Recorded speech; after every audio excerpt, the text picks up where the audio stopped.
చెప్తున్నా, చాలామంది కొత్తగా వచ్చారు పార్టీలోకి, చాలామంది సీనియర్స్ ఉన్నారు.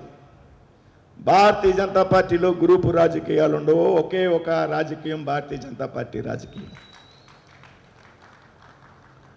గ్రూపులు కట్టి రాజకీయాలు చేయాలి అంటే భారతీయ జనతా పార్టీలో చెల్లదు అనేటువంటి విషయాన్ని మనం అంతా కూడా గ్రహించాలి. దయచేసి భారతీయ జనతా పార్టీలో గ్రూపులు పెట్టి రాజకీయాలు చేయాలనుకునేటువంటి వ్యక్తులు చాలామంది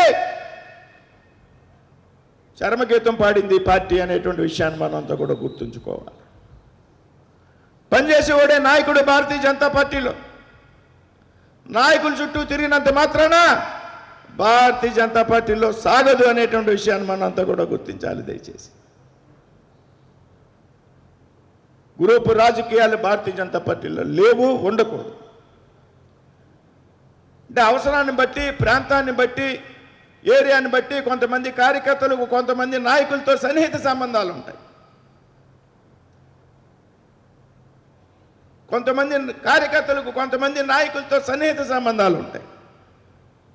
ఆ విధంగా సన్నిహిత సంబంధాలు ఉన్నంత మాత్రాన ఫలానా కార్యకర్త, ఫలానా వారి గ్రూపు అని రాజకీయం చేస్తే పార్టీ, జాతీయ, రాష్ట్ర నాయకత్వాలు చూస్తూ ఊరుకో అనేటువంటి విషయాన్ని కూడా ఈ సందర్భంగా మీ అందరికీ చెప్తున్నాను.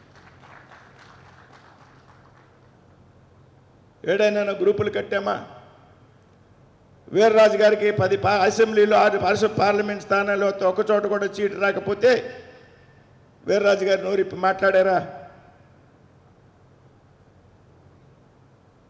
అందరు విజయానికి కష్టపడి పనిచేశారు.